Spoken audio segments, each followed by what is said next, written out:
Welcome to another video. This is going to be like a classic no-nonsense, no-how video where we got a Honda CRV that has some running issues. It's a neighbor's car, and he was supposed to be just driving it into the shop. That's how the video was going to start, but here the battery's dead over there. So let's go give him a JF egg roll jump and get him over so we can show you what's going on. I got you. I got a jump pack. Yeah, I heard you cranking. So what year is this CRV then? 2011. 2011. Should have what, the 2.4, right? Yeah. Yes, the tried and true 2.4 liter. Sounds like your battery's on its last legs, huh?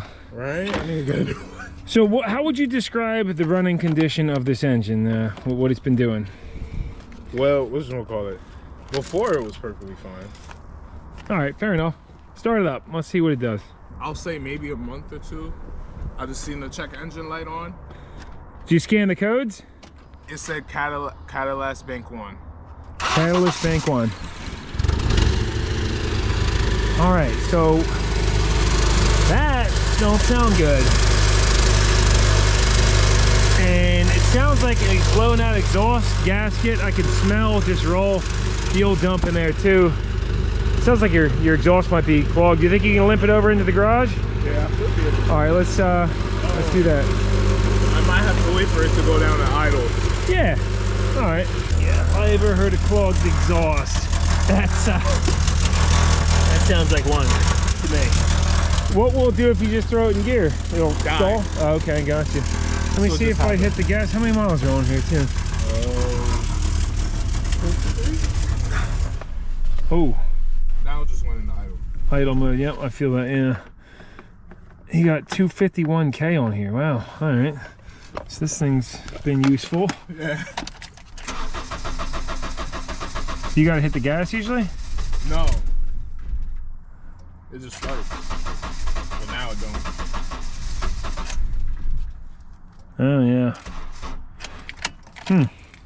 Well, why don't we just pop that upper O2 sensor out in case it is the clogged exhaust. I'll pop that out just to get it going, because yeah, unless you feel like pushing it.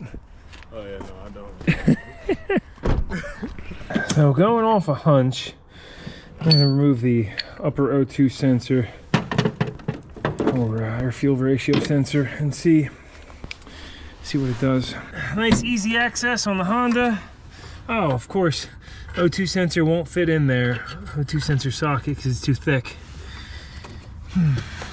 Well, so what we're gonna do is go ahead and cut the O2 sensor wires. And granted, well, I should have marked the two blacks. I guess that probably doesn't matter. It's for the heater on it. And now we can fit just a regular old socket, thin wall socket over top. And look at that. And we can always butt connect those back together. Let's see if this pops off of here. Oh yeah, look at that. Okay, we almost could have got it with a vice grip. Set of vice grips. Did you even try anything on it? Or what? No, they never come out that easy, man. We cut the wires. Ooh, that's hot. All right. Well, I mean, I'm sure it had to be replaced anyway, realistically. It looked bad anyway. I mean, that's just how they look. The Denso. If you look up the OEM Denso number, you can probably get a cheaper one. All right, so now let's see if it'll start and run now. Yeah, there we go. Runs a little better. Yeah. Let's see if you hit the gas. Hit the gas a little bit. Oh yeah. Perfect. So you're fixed. You're good to go. All right, let's pull it over there. We'll get a board scope in and see what it looks like. Keep coming. Keep coming. As we go in this upper air fuel ratio sensor, a whole O2 sensor, same difference, right? You should have a there we go. You should have a catalytic converter there. It's completely gone. So what's happened is it's broken up, and you can see a piece of it. If you can see that down there, that's a piece of the catalyst. Rotate this, and it's just completely blocking your exhaust. So all we got to do, well, we can try breaking that up a little bit, but unfortunately that probably clogged down a little bit further too. Yeah. So that's your whole issue. You could just drive it with no O2 sensor, but you're still going to be restricted big time. I mean.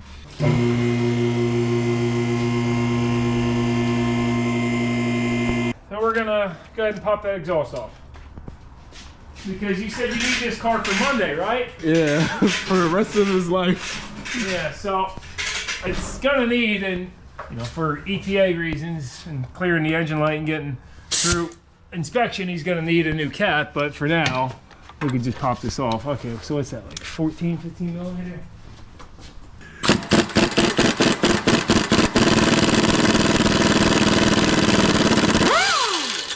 Don't we just have the best neighbors on this street too? Yeah. Dude, I make a lot of noise in here. And, ooh, that's hot. Rarely. You ever have, like, Bob's a great neighbor, right? Yeah, Bob is a great neighbor. Yeah, he's awesome. Love that guy. So Isaiah here is a future mechanic. How old are you? I'm 19. 19 years old. And I asked him, how would you get these bolts off? So what are you thinking? You would... Cut that, drill out, through, drill out, through. That's it. And then tell the customer, all right, you know, I don't know, I can't get off.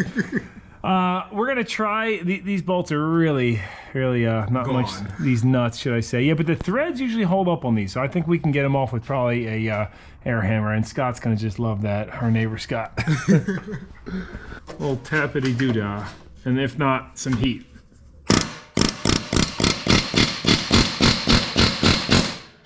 See that? Oh, wow.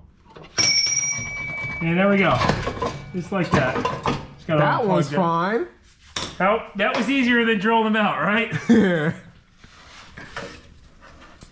All right, so let me see if it will come out with a wrench. I should have used this before I did it, but it's actually a really rust-free vehicle. You said your grandpa gave this to you? Yeah, he just drove it to New York and back every day. Well, he must not have driven in the snowstorms because this is really He definitely rusty. did not. Every time it snowed. Whoa! This has actually got platinum and palladium, and probably not good to breathe that either. But yeah, this is it. So let's go to the trash can here. Some scrapper guys. You're probably watching this. I mean, this is worth money. Is it? Yeah, it is, but not really for you. It looks like honeycomb. Yeah, that actually had some precious metals in it, but anyway, now we're gonna hose this one out. Let's go outside. Don't breathe that stuff in either.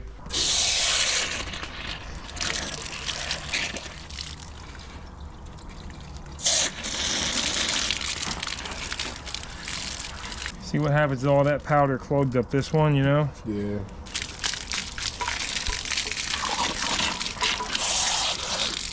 Wash it out a little bit, and we'll blow this out.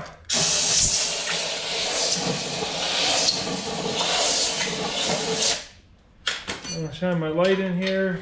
See if you can see it. Yeah, I see some light down there, so this is fine. You know, wait, you see? Oh, yeah. So clear enough, and I'll make sure there's nothing up in here. Oh, see, there is, yeah. Look at that. You see it? Yeah. I think that was the piece that we seen in the... Yeah, but the main blockage, it's all that powder that gets inside of this other comb. That's what really blocks you up. Like, you could run okay with this one. Yeah, you probably want to get that out. And for nuts, these are 10 by 125. So, Now, please tell me how you knew exactly what they were in a second of looking at them. It's just a Honda. You know, 10 by 125 is a very common thread for them. So I'll let you go ahead and pick out the 10 by 125. I don't know what they look like. I mean, come on. They're in here. Here's one. See if that thread's on. I mean, it's not going to go on super easy, but It should. it's good. We skipped the RTV. I don't think he needs it.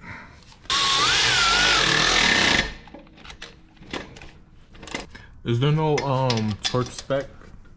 Well, there's a torque spec for everything, but guten tight is good enough for something like that. Unless you think you're going to break it, then use a torque wrench. We're going to just butt connect these together. He asked me, well, is soldering better? I said, yeah, it is. But not going to break out the solder gun. This will be just fine. You said you might resolder these later? Yeah, when I get back to work next week. You still playing music? I still play guitar. I don't have I my used to hear you saxophone playing the anymore. saxophone all the time out like that. When I was younger, yeah. Yeah, that's cool. You should That's because I was in band. pick that back up, man. That's a cool thing to Yeah, I was thinking about it too, because I'm like, I think I still have it. It might just be in the attic. We'll just snug it down with a. Yeah, it wasn't that tight anyway. It wasn't. No. We should have just used some channel locks on it beforehand. And well, theoretically, I should be putting some anti-seize on this too. Oh, okay. So you can get it off easier in the future. This thing would not move out of its own way before. It would barely idle at all with being so blocked up. Perfect. And my check engine light's not there. Well, that might be because the battery was dead before. It'll probably come back on, but since you have no cat converter. But yeah, man, hey, fixed for free, right? Yeah, thank you. Yeah, no problem. So if you got a Honda that sounds funky when you start it, pop that exhaust down, unclog the cat, and then quick fix, and then order yourself a new one. Of course, the aftermarket ones are kind of junk and they don't hold up that well. But if you go to buy an OEM one, they are a lot more money. Who's this right here? What we got? Where's he going? Come on, Terps. And the Mr. Goose Man. You taking a nap over here? He's a good boy too.